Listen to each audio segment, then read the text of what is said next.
বিয়ে করতে যাওয়া ছেলেকে বাবা কাছে ডেকে মাথায় হাত রেখে বললেন, আগেকার দিনে নতুন বউকে পালকি চড়ানো হতো কেন জানিস?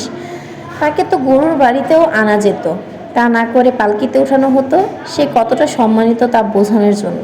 পালকি থেকে নামানোর পর এই সম্মান কমানো যাবে না। সারা জীবন পালকির সম্মানেই তাকে রাখতে হবে।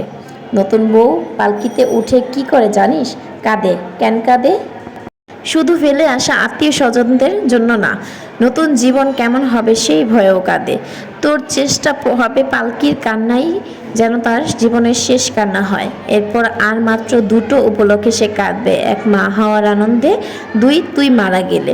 মাঝখানে যত শোক আসবে তুই তার চোখে পানি মুছে দিবি। বউ সবচেয়ে কষ্ট পায় কিসে জানিস? স্বামীর খারাপ ব্যবহারে। দেখ, আমি খুবই বদমেজাজি, কিন্তু কেউ বলতে পারবে না আমি তোর মায়ের সাথে কোনো দিন উঁচু গলায় কথা বলেছি। বিয়ে মানে আরেকটি মেয়ের দায়িত্ব নেওয়া।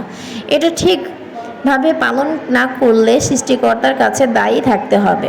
বউয়ের মা বাবাকে কখনো আমার শ্বশুর, আমার শাশুড়ি এগুলো ডাকবি না, মা বাবা ডাকবি। আগে ডাকগুলো কোনো মেয়ে পছন্দ করে না। তুই এগুলো ডাকলেও বউ আমাদের ওই নামেই ডাকবে, এটাই নিয়ম। মনে রাখিস, সৃষ্টিকর্তার পাল্লা সমান। এক পাল্লায় তুই যা রাখবি, তিনি অন্য পাল্লায় ঠিক তাই রেখে দুই দিকের ওজন সমান রাখবেন। কি সুন্দর উপদেশ, মাশাআল্লাহ। এরকম যদি প্রতিটা ঘরে ঘরে এরকম বাবা থাকতো ছেলেদের, তাহলে আজকে মেয়েদেরকে এতটা কষ্ট পোহাতে হতো না। শ্বশুরবাড়িতে গিয়ে শ্বশুর শাশুড়ি সবার জ্বালাতন সহ্য করতে হতো না। শ্বশুর যদি ভালো থাকে তাহলে কোনো শাশুড়ির সাহস হয় না তার ছেলের বউকে এরকম নির্যাতন করা বা মানসিক টর্চার করার।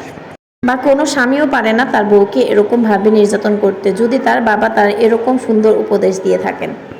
হ্যালো, আসসালামু আলাইকুম।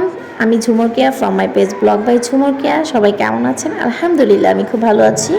তারপরে ঘুম থেকে উঠে সকালে অনেক কাজকর্ম করে সারাদিনে সব কিছু আপনাদের সাথে যদিও শেয়ার করিনি, তবে কেকের একটা রেসিপি নিয়ে আসছি। রেসিপি বলতে ভুল হবে, আমি নিজে আমার বাচ্চার জন্য ঘরে বানিয়েছিলাম, সেটাই একটু একটু আপনাদের সাথে শেয়ার করা, এই আর কি। ভেবেছিলাম একটা ময়েস্ট কেক বানাবো, মানে টি কেক। তো কেকটার জন্য চলে গিয়েছিলাম যে কেকটা বানাবো, বাবুর টিফিন টাইমে দিতে হয়, বাইরে থেকে টিফিনে কেক দেয়, তো ও আমার হাত থেকে যে কেকটা বানানো হয় সেই কেকটা খেতে খুব ভালোবাসে, তো ভাবলাম তার জন্য একটা কেক বানিয়ে নিই। সো দেখতেই পেয়েছেন আমার কেকের যে আমি কাজগুলো করেছি, তারপরে আমি অলমোস্ট চলে গিয়েছিলাম মানে ওভেনে বেক করার জন্য। 40 মিনিটের মতো আমি টাইমার দিয়ে সেট করে নিয়েছিলাম। দেন 20 থেকে 30 মিনিট পর আমি বারবারই চেক করছি। আর এখানে দেখতেই পাচ্ছেন সন্ধ্যা হয়ে গিয়েছে, তাই লাইটটা জ্বালালাম। আমার ছেলে ঘুমিয়েছিল, আর আমি ভাবলাম একটা মশার কয়েল জ্বালিয়ে দিই, কারণ বিকেল টাইমে দরজা জানলা না বন্ধ করলে 2-4টা মশা ঘরে চলে আসবে, আর কয়েল না জ্বালালে সেগুলো কয়েল জ্বালালে সেটা চলে যাবে যদি এসে থাকে। দরজা জানলা সব বন্ধ করে দিয়েছি। আর এখানে মশার কয়েলের যে স্ট্যান্ডটা ছিল সেটা আমি চেঞ্জ করে দিয়েছি। এখন এটা ফেলে দিব। আর এই তো ডাস্টবিনে ফেলে দিয়ে আমি একটু আশেপাশে দেখছিলাম, যদিও আমার কিচেনটা খুব বেশি সুন্দর না।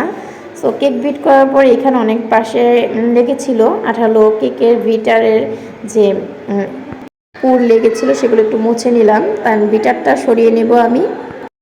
বিকেল টাইমে দেখা যায় যদি ঘুমিয়ে পড়ি তখন আমার কোনো একটা কাজ হয় না।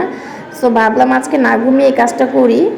আর আমি একটু অসুস্থ ফিল করছিলাম, তো ভাবলাম যে বাইরে যাই, একটু বাতাসে ভালো লাগবে।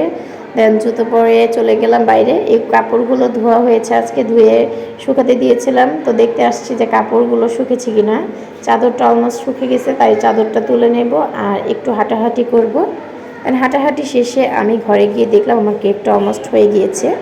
কেকটা যেহেতু ডান হয়ে গিয়েছে বের করে নিলাম। আর কিছুক্ষণ ঠান্ডা হওয়ার পর আমি কেকটা এই তো বের করে নিলাম। খুব সুন্দরভাবে কেকটা বের হয়ে পড়েছে। এখন আমি কেকটা বের করে ভালো মতো কেটে নেব, ছোট ছোট পিস আকারে কেটে নেব, যাতে করে বাবুকে 2টা একটা করে দিলে খেতে পারে সে। আর বাবু কেন, বাবুর বাবাও কিন্তু কেকটা খুব বেশি পছন্দ করে। আর কেকটা একটু হার্ড হয়ে গিয়েছিল, মানে খুব বেশি সফট হয়নি, যার কারণে আমার কাছে একটু হার্ড মনে হচ্ছিলো। তাই ভাবলাম যে কেকের উপরে একটু করে ক্রিমের লেয়ার দেবো, তাই পরবর্তীতে আমি ক্রিম বিট করে দিয়েছিলাম। সো আজকের জন্য এই পর্যন্তই। সবাই ভালো থাকবেন, আল্লাহ হাফিজ।